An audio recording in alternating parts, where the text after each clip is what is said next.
ਅੰਮ੍ਰਿਤ ਬਾਣੀ ਹਰ ਹਰ ਤੇਰੀ, ਸੁਣ ਸੁਣ ਹੋਵੈ ਪਰਮ ਗਤ ਮੇਰੀ। ਜਲਨ ਬੁਝੀ ਸੀਤਲ ਹੋਏ ਮਨੁਆ, ਸਤਿਗੁਰ ਕਾ ਦਰਸ਼ਨ ਪਾਏ ਜਿਉ। ਧੰਨ ਵਾਹਿਗੁਰੂ ਸਾਹਿਬ ਜੀ, ਗੌੜੀ ਭੀ ਸੋਰਠ ਭੀ। ਰੇ ਜੀ ਨੇ ਲਾਜ ਲਾਜ ਤੋਹੇ ਨਾਹੀ, ਹਰ ਤਜ ਕਤ ਕਾਹੂ ਕੇ ਜਾਹੀ। ਰੇ ਜੀ ਨੇ ਲਾਜ ਲਾਜ ਤੋਹੇ ਨਾਹੀ, ਹਰ ਤਜ ਕਤ ਕਾਹੂ ਕੇ ਜਾਹੀ। ਰਹਾਉ ਜਾ ਕੋ ਠਾਕੁਰ ਉੱਚਾ ਹੋਈ, ਸੋ ਜਨ ਪਰ ਘਰ ਜਾਤ ਨ ਸੋਹੀ। ਸੋ ਸਾਹਿਬ ਰਹਿਆ ਭਰਪੂਰ, ਸਦਾ ਸੰਗ ਨਾਹੀ ਹਰ ਦੂਰ। ਕਬਲਾ ਚਰਨ ਸ਼ਰਨ ਹੈ ਜਾਕੇ, ਕਹੋ ਜਨ ਕਾ ਨਾਹੀ ਘਰ ਤਾਕੇ। ਸਭ ਕੋ ਕਹੈ ਜਾਸ ਕੀ ਬਾਤਾ, ਸੋ ਸਮਰੱਥ ਨਿਜ ਪਤ ਹੈ ਦਾਤਾ। ਕਹੋ ਕਬੀਰ ਕਹੈ ਕਬੀਰ ਪੂਰਨ ਜਗ ਸੋਈ, ਜਾ ਕੇ ਹਿਰਦੈ ਅਵਰ ਨ ਹੋਈ। ਕਹੈ ਕਬੀਰ ਪੂਰਨ ਜਗ ਸੋਈ, ਜਾ ਕੈ ਹਿਰਦੈ ਅਵਰ ਨ ਹੋਈ। ਪਰਮ ਸਨਮਾਨਯੋਗ ਜੁਗੋ ਜੁਗ ਅਟਲ ਚਵਰ ਤਖਤ ਦੇ ਮਾਲਕ ਸਾਹਿਬ ਸਤਿਗੁਰੂ ਧੰਨ ਧੰਨ ਗੁਰੂ ਗ੍ਰੰਥ ਸਾਹਿਬ ਜੀ ਮਹਾਰਾਜ, ਤਿੰਨਾਂ ਦੀ ਹਜ਼ੂਰੀ ਅੰਦਰ ਜੁੜ ਮਿਲ ਬੈਠੇ ਅਤ ਸਤਿਕਾਰਯੋਗ ਸਨਮਾਨਯੋਗ ਸਤ ਸੰਗੀ ਜਨੋ, ਆਓ ਗੁਰੂ ਪਿਆਰਿਓ ਲੜੀਵਾਰ ਕਥਾ ਵਿਚਾਰ ਦੇ ਨਾਲ ਜੁੜੀਏ। ਕਬੀਰ ਜੀ ਦੇ ਸ਼ਬਦਾਂ ਦੀ ਲੜੀਵਾਰ ਵਿਚਾਰ ਚੱਲ ਰਹੀ ਹੈ। ਗੁਰੂ ਗ੍ਰੰਥ ਸਾਹਿਬ ਦਾ ਪਾਵਨ ਪਵਿੱਤਰ ਅੰਕ 330। ਆਓ ਗੁਰੂ ਪਿਆਰ ਵਾਲਿਓ, ਵਿਚਾਰਾਂ ਦੀ ਆਰੰਭਤਾ ਕਰਨ ਤੋਂ ਪਹਿਲਾਂ ਸਾਰੀ ਸੰਗਤ ਦੋਵੇਂ ਹੱਥ ਜੋੜ ਕੇ ਆਖੋ ਵਾਹਿਗੁਰੂ ਜੀ ਕਾ ਖਾਲਸਾ, ਵਾਹਿਗੁਰੂ ਜੀ ਕੀ ਫਤਿਹ। ਸਤਿਗੁਰੂ ਕਬੀਰ ਜੀ ਨੇ ਅੱਜ ਦੇ ਸ਼ਬਦ ਅੰਦਰ ਬੜੇ ਕੀਮਤੀ ਖਿਆਲ, ਬੜੇ ਕੀਮਤੀ ਵਿਚਾਰ ਸਾਡੇ ਸਨਮੁਖ ਰੱਖੇ ਨੇ। ਕਬੀਰ ਜੀ ਅੱਜ ਦੇ ਸ਼ਬਦ ਅੰਦਰ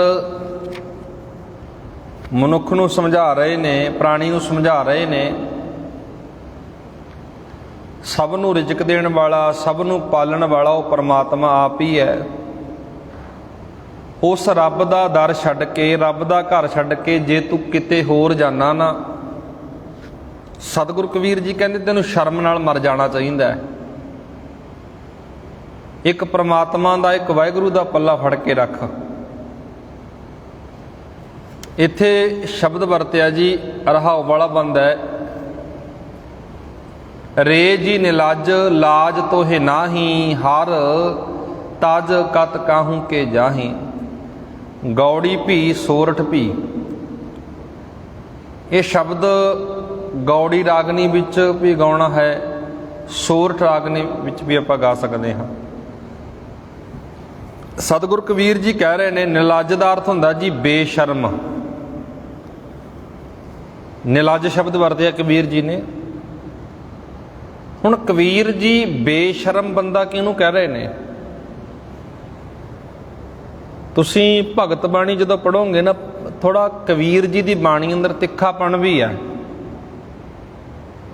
ਸਤਿਗੁਰੂ ਮਹਾਰਾਜ ਨੇ ਜਿੱਥੇ ਪਿਆਰ ਦੀ, ਪ੍ਰੇਮ ਦੀ ਗੱਲ ਵੀ ਕੀਤੀ, ਥੋੜਾ ਤਿੱਖਾਪਣ, ਤਿੱਖੇ ਸ਼ਬਦ ਕਿਉਂ ਵਰਤੇ ਕਬੀਰ ਜੀ ਨੇ? ਅਕਸਰ ਸਾਡਾ ਵੀ ਸੁਭਾਅ ਹੈ ਇਸ ਤਰ੍ਹਾਂ ਦਾ ਜੀ, ਪਹਿਲਾਂ ਆਪਾਂ ਪਿਆਰ ਨਾਲ, ਤਰੀਕੇ ਨਾਲ, ਸਲੀਕੇ ਨਾਲ ਗੱਲ ਕਰਦੇ ਹਾਂ, ਸਮਝਾਉਂਦੇ ਹਾਂ, ਫਿਰ ਕਈ ਵਾਰ ਗੁੱਸਾ ਵੀ ਆ ਜਾਂਦਾ ਵੀ ਕਿੰਨੇ ਚਿਰ ਦਾ ਮੈਂ ਸਮਝਾਈ ਜਾਂਦਾ, ਦੱਸੀ ਜਾਂਦਾ, ਤੇਰੇ ਕੋਈ ਗੱਲ ਅਸਰ ਨਹੀਂ ਕਰਦੀ। ਇੱਥੇ ਕਬੀਰ ਜੀ ਨੇ ਸ਼ਬਦ ਵਰਤ ਲਿਆ ਨਿਲੱਜ। ਨਿਲੱਜ ਕਿਹਨੂੰ ਕਿਹਾ ਜਾਂਦਾ ਜੀ? ਜਿਹਨੂੰ ਕੋਈ ਸ਼ਰਮ ਲੱਜਿਆ ਨਾ ਹੋਵੇ, ਬੇਸ਼ਰਮ ਬੰਦਾ, ਨਿਲੱਜ ਬੰਦਾ।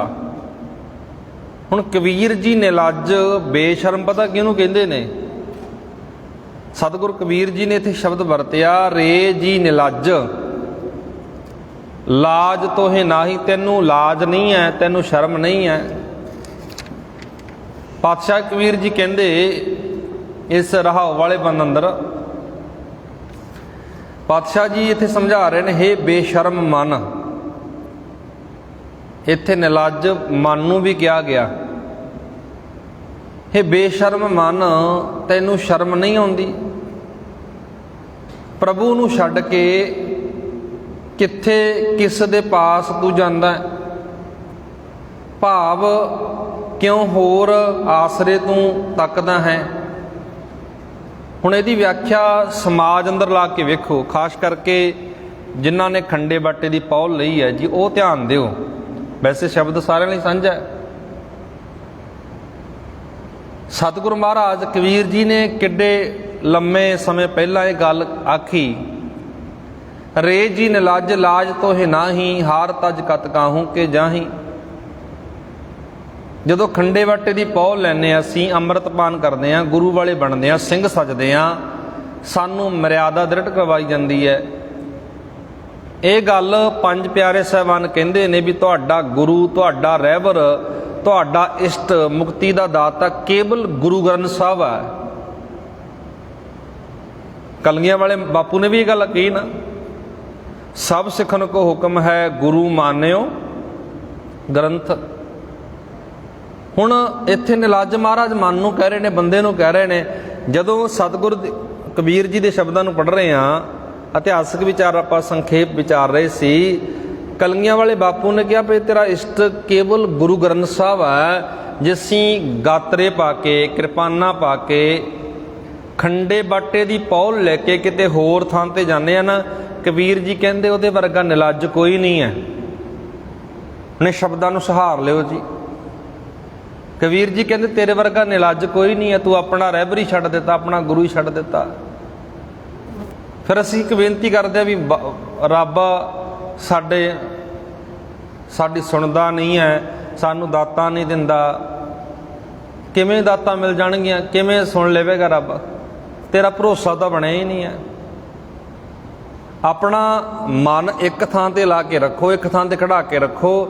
ਦਰ ਦਰ ਤੇ ਭਟਕੇਗਾ, ਠੋਕਰਾਂ ਮਿਲਦੀਆਂ ਨੇ, ਕੁਝ ਨਹੀਂ ਮਿਲਦਾ। ਮੈਂ ਖਾਸ ਕਰਕੇ ਉਹਨਾਂ ਮਾਤਾਵਾਂ ਭੈਣਾਂ ਨੂੰ ਬੇਨਤੀ ਕਰਦਾ ਜਿਨ੍ਹਾਂ ਨੇ ਖੰਡੇ ਬਾਟੇ ਦੀ ਪੌਲ ਹੋਈ ਹੈ, ਕਿਰਪਾ ਕਰਕੇ ਆ ਜਿਹੜਾ ਗੁਰੂ ਨੇ ਤੈਨੂੰ ਕਕਾਰ ਦਿੱਤੇ ਨੇ ਨਾ, 5 ਕੱਕੇ ਤੈਨੂੰ ਗੁਰੂ ਨੇ ਦਿੱਤੇ ਨੇ, ਇਹਨਾਂ ਦੀ ਜਿਹੜੀ ਮਰਿਆਦਾ ਹੈ, ਇਹਨਾਂ ਦੀਆਂ ਕਦਰਾਂ ਕੀਮਤਾਂ ਨੇ, ਇਹਨਾਂ ਨੂੰ ਜਾਣਨਾ ਜ਼ਰੂਰੀ ਹੈ।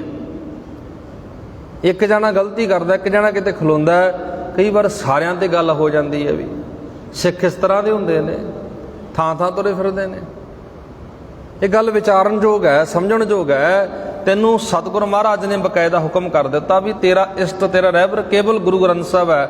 ਸਿੱਖ ਨੇ ਗੁਰੂ ਗ੍ਰੰਥ ਸਾਹਿਬ ਨੂੰ ਛੱਡ ਕੇ ਨਾ ਕਿਸੇ ਦੇਹ ਦੀ ਪੂਜਾ ਕਰਨੀ ਆ, ਨਾ ਕਿਸੇ ਮੜੀ ਕਬਰ ਦੀ ਪੂਜਾ ਕਰਨੀ ਆ, ਨਾ ਕਿਸੇ ਮੜੀ ਕਬਰ ਤੇ ਦੀਵੇ ਬਾਲਣੇ ਨੇ। ਬਾਣੀ ਦਾ ਵਚਨ ਨਾ ਦੁਬਦਾ ਨਾ ਪੜੋ, ਹਰ ਬਿਨ ਹੋਰ ਨਾ ਪੂਜੋ, ਮੜਾ ਮਸਾਨ ਨਾ ਜਾਏ।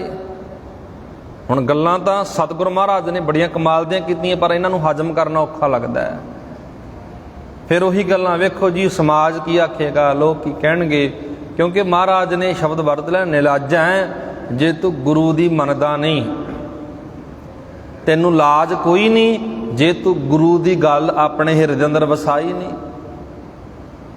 ਪਾਤਸ਼ਾਹ ਜੀ ਕਹਿੰਦੇ ਅੱਗੇ ਸ਼ਬਦ ਵਰਤਿਆ, ਹਰ ਤਜ ਕਤ ਕਾਹੂ ਕੇ ਜਾਈ, ਆਪਣੇ ਇੰਨੇ ਸੋਹਣੇ ਰੱਬ ਨੂੰ ਛੱਡ ਕੇ ਹੋਰ ਕਿਤੇ ਕਿਉਂ ਜਾਣਾ ਹੈ? ਹੋਰ ਕਿਤੇ ਠੋਕਰ ਕਿਉਂ ਖਾਨਾ ਹੈ? ਹੁਣ ਇੱਕ ਗੱਲ ਸਿੰਪਲ ਜੀ ਉਦਾਹਰਨ ਦੇਵਾਂ। ਮਾਨੋ ਜਿਹਦਾ ਪਿਓ ਐਡਾ ਅਮੀਰ ਹੋਵੇ, ਤਕੜਾ ਹੋਵੇ, ਜੇ ਉਹਦਾ ਬੱਚਾ ਕਿਸੇ ਹੋਰ ਕੋਲੋਂ ਜਾ ਕੇ ਮੰਗੇ, ਜੇ ਹੋਰ ਕਿਸੇ ਨੂੰ ਆਖੇ ਮੇਰੇ ਸਕੂਲ ਦੀ ਫੀਸ ਉਤਾਰ ਦੇ, ਮੇਰਾ ਆਹ ਕੰਮ ਕਰ ਦੇ, ਫਿਰ ਪਿਓ ਤਾਂ ਆਖੇਗਾ ਨਾ ਵੀ ਮੇਰੇ ਕੋਲ ਸਭ ਕੁਝ ਹੈ, ਪੈਸਾ ਮੇਰੇ ਕੋਲ ਹੈ, ਸਭ ਪਦਾਰਥ ਮੇਰੇ ਕੋਲ ਨੇ, ਤੂੰ ਮੇਰੇ ਕੋਲ ਕਿਉਂ ਨਹੀਂ ਮੰਗਦਾ? ਹੁਣ ਸਾਡਾ ਪਿਓ ਕੌਣ ਆ? ਅਕਾਲ ਪੁਰਖ ਵਾਹਿਗੁਰੂ ਸਾਡਾ ਪਿਓ ਆ, ਗੁਰੂ ਗ੍ਰੰਥ ਸਾਹਿਬ ਮਹਾਰਾਜ ਆ। ਸਤਿਗੁਰੂ ਮਹਾਰਾਜ ਕਲਗੀਆਂ ਵਾਲਾ ਬਾਪੂ ਸਾਡਾ ਪਿਓ ਹੈ, ਜਿਹਨੇ ਪੂਰਾ ਸਰਬੰਸ ਕੌਮ ਦੇ ਲੇਖੇ ਲਾ ਦਿੱਤਾ। ਥੋੜਾ ਇੰਨੀ ਤਾਂ ਝਾਤ ਮਾਰ ਲਈਏ ਵੀ ਕਿੰਨੀਆਂ ਕੁਰਬਾਨੀਆਂ ਨੇ ਸਿੱਖਾਂ ਦੀਆਂ, ਕਿੰਨਾ ਖੂਨ ਡੋਲਿਆ ਸਾਡੇ ਆਪਣਿਆਂ ਨੇ, ਪਰ ਅਸੀਂ ਸਭ ਕੁਝ ਵਿਸਾਰ ਕੇ ਬਹਿ ਜਾਂਦੇ ਹਾਂ, ਜਿੱਥੇ ਜੀ ਕਰਿਆ ਤੁਰੇ ਫਿਰਦੇ ਹਾਂ ਜੀ। ਕਦੇ ਫਲਾਣੇ ਬਾਬੇ ਦੀ ਚੌਂਕੀ ਭਰ ਲਈ, ਕਦੇ ਫਲਾਣੇ ਬਾਬੇ ਦੀ ਚੌਂਕੀ ਭਰ ਲਈ।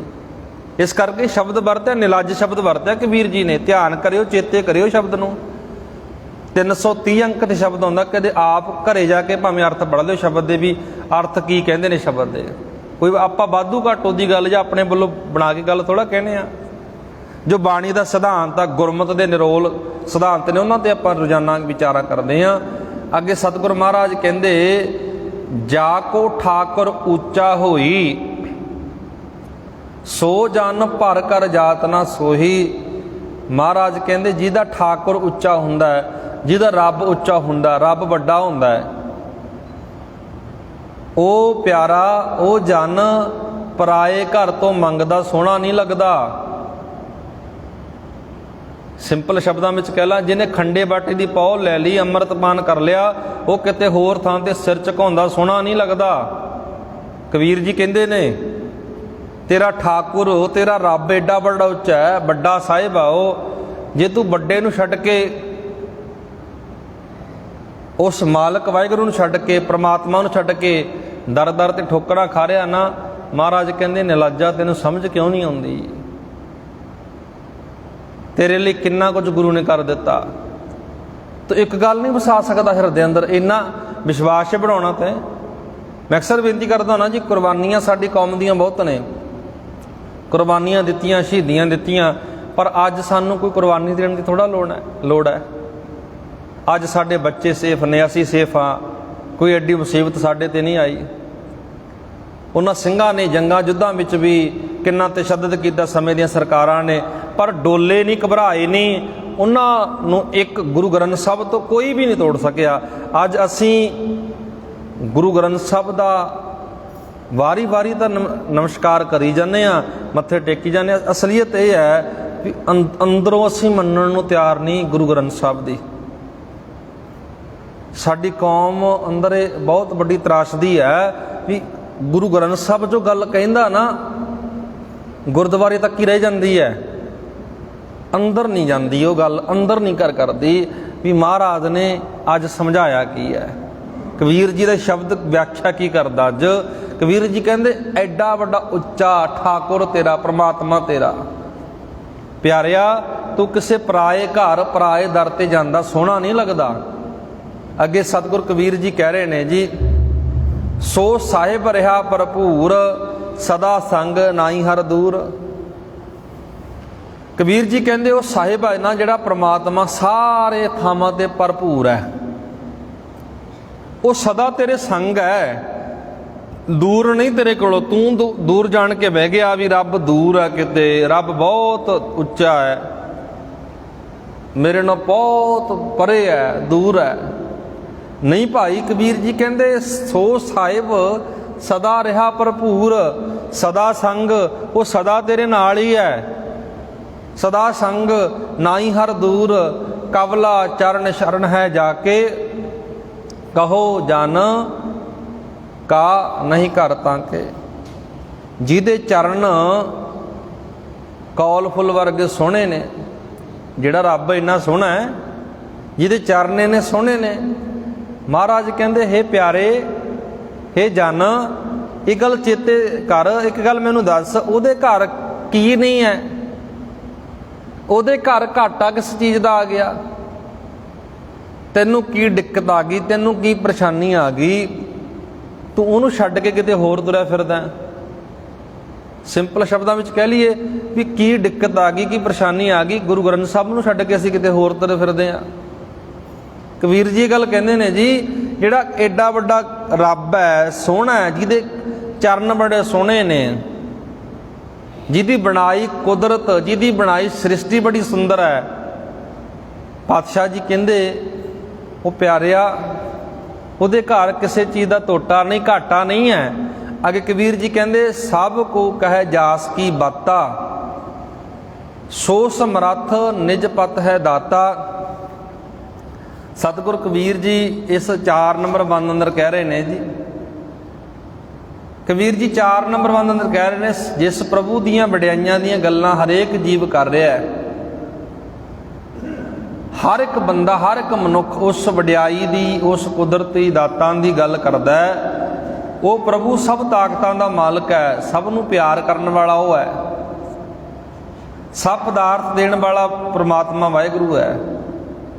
ਸਤਿਗੁਰੂ ਮਹਾਰਾਜ ਕਹਿੰਦੇ ਸਭ ਕੋ ਕਹੈ ਜਾਸ ਕੀ ਬਾਤਾ, ਸੋ ਸਮਰੱਥ ਨਿਜ ਪਤ ਹੈ ਦਾਤਾ। ਕਹੈ ਕਬੀਰ ਪੂਰਨ ਜਗ ਸੋਈ, ਜਾ ਕੇ ਹਿਰਦੈ ਅਵਰ ਨ ਹੋਈ। ਅਖੀਰ ਦੇ ਵਿੱਚ ਬਾਬੇ ਕਬੀਰ ਨੇ ਨਿਚੋੜ ਕੱਢ ਦਿੱਤਾ ਜੀ।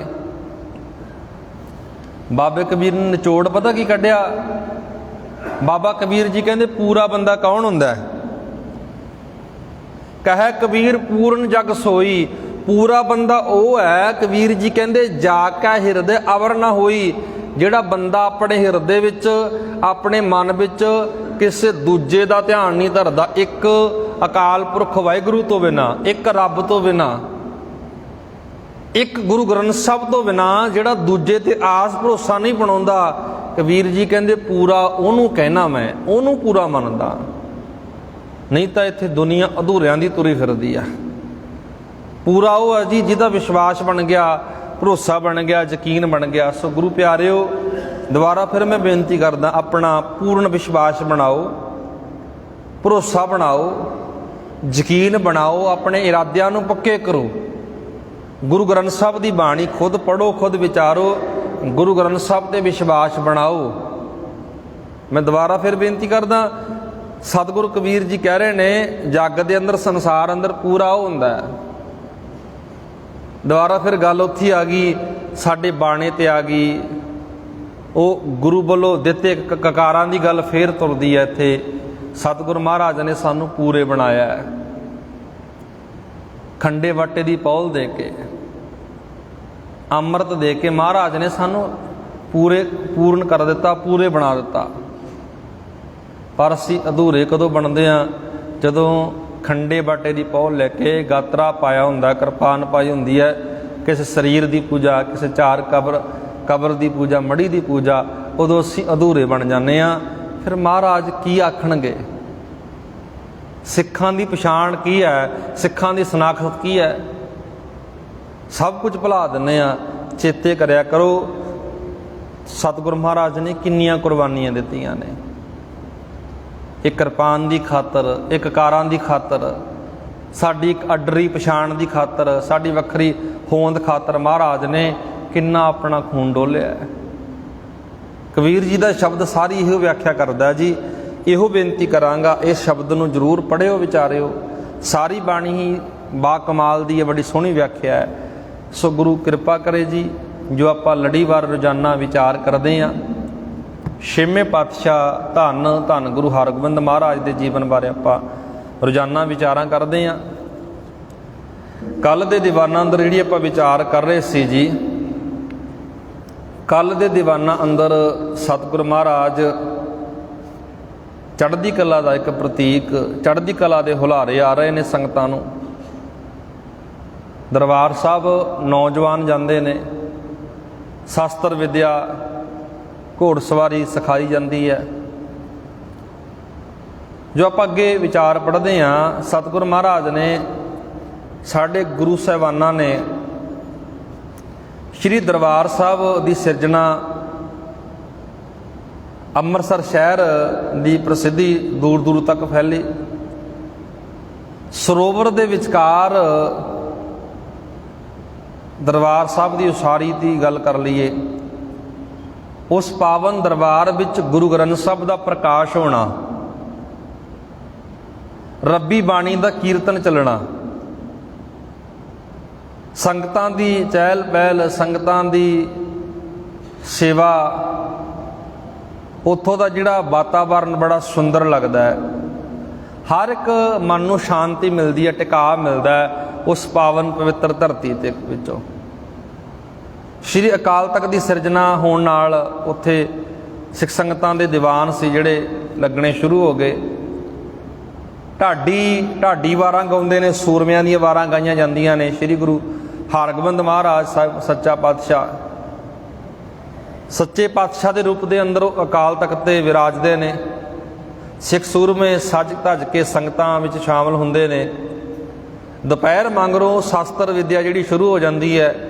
एक टाइम टेबल बनया होया जी दीवान का, शास्त्र विद्या का।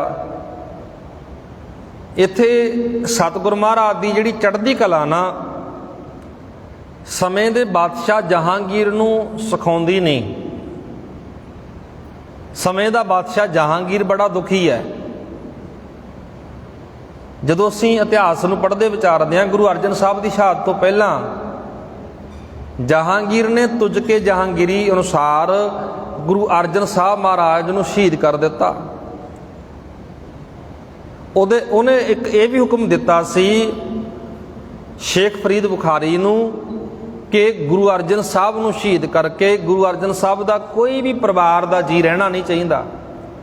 सब बच्चों नूं, सब औरतों नूं मौत के घाट उतार दिओ। हुण जिहड़ा असल दे विच जिहड़ा शेख फरीद बुखारी सी, वो भी ये गल चाहुंदा सी भी गुरु साहब का सारा परिवार खत्म होवे। जहांगीर भी चाहुंदा सी भी गुरु साहब का सारा परिवार खत्म होवे।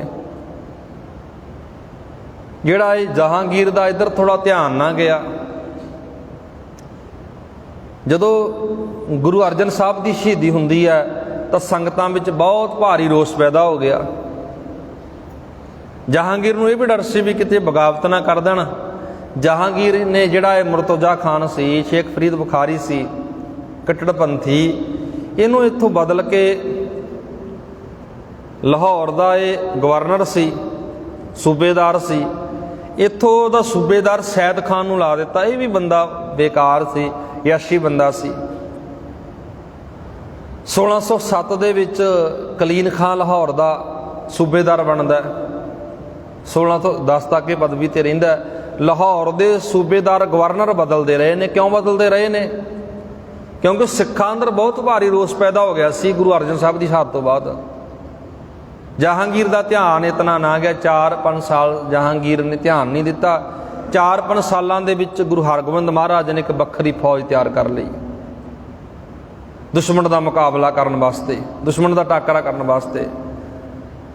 हुण जिहड़ा मुर्तजा खान है, 4 साल बाद दोबारा फिर जदों पता लग्या भी गुरु हरगोबिंद महाराज की जिहड़ी शक्ति है वधदी जा रही है, दोबारा फिर ये शेख फरीद बुखारी नूं इत्थों लाहौर का गवर्नर बनाया गया। ये जिहड़ा शेख फरीद बुखारी है ना, जदों लाहौर का गवर्नर बनता है, एक रिपोर्ट तैयार करता है। ये रोजाना कन्नी खबर पैंदियां ने। रिपोर्ट तैयार करता है गुरु हरगोबिंद महाराज के विरोध विच। उस रिपोर्ट दे विच बादशाह नूं लिखदा है कि सिखां दे 6वें गुरु ने तख्त बना लिया। सिखां दा 6वां गुरु घोड़े रखदा है। सिखां दा 6वां गुरु कलगी सजाउंदा है। उत्थे बड़े जवान आ करके शास्त्र विद्या घोड़सवार सिखते हैं। जिहड़ी ये चढ़दी कला सी ना, इन्हां नूं चुभदी सी। हुण खबर दे विच एक झूठी मुठी खबर बना के जहांगीर नूं जहांगीर नूं चिट्ठी भेजदा, बादशाह साहब तख्तां ते असीं बैठण वाले सी, साडे बराबर, साडे दिल्ली दे तख्त बराबर इन्हां ने अपना तख्त भी बना लिया। बादशाह जी कलंगी तुसीं लाउंदे सी, ये कलंगी भी लाउंदे ने, शिकार भी खेडदे ने, सिख तां सब कुछ ही करते हैं। जिस तरह सब कुछ करते रहे तो साडे धर्म नूं बहुत बड़ा खतरा हो जाना, सानूं बहुत बड़ा खतरा हो जाना। इस तरह दी खबरां ये चिट्ठियां लिखदा है। हुण अगे दी जिहड़ी कार्रवाई है, गुरु हरगोबिंद महाराज किस तरह तैयारी विच लगे हुए ने, ਅੱਗੇ ਜਿਹੜੇ ਦੁਸ਼ਮਣ ਨੇ, ਵਿਰੋਧੀ ਧਿਰ ਹੈ, ਉਹ ਕਿਸ ਤਰ੍ਹਾਂ ਕਾਰਵਾਈ ਕਰਨਾ ਚਾਹੁੰਦੀ ਹੈ। ਪਾਤਸ਼ਾਹ ਜੀ ਇਸ ਸਮੇਂ ਨੂੰ ਆਪਣੇ ਪਿੰਡੇ ਤੇ ਕਿਵੇਂ ਹੰਢਾਉਂਦੇ ਨੇ, ਸਾਰੀ ਗੱਲਬਾਤ ਆਪਾਂ ਕੱਲ੍ਹ ਨੂੰ ਵਿਚਾਰਾਂਗੇ। ਬੇਨਤੀ ਕਰੋ ਪ੍ਰਵਾਨ, ਗੁਰੂ ਕਿਰਪਾ ਕਰੇ ਜੀ। ਅੰਤ ਵਿੱਚ ਫਤਿਹ ਨਾਲ ਪਾਓ ਸਾਂਝ। ਆਖੋ ਜੀ ਵਾਹਿਗੁਰੂ ਜੀ ਕਾ ਖਾਲਸਾ, ਵਾਹਿਗੁਰੂ ਜੀ ਕੀ ਫਤਿਹ। ਤੂੰ ਠਾਕੁਰ ਤੁਮ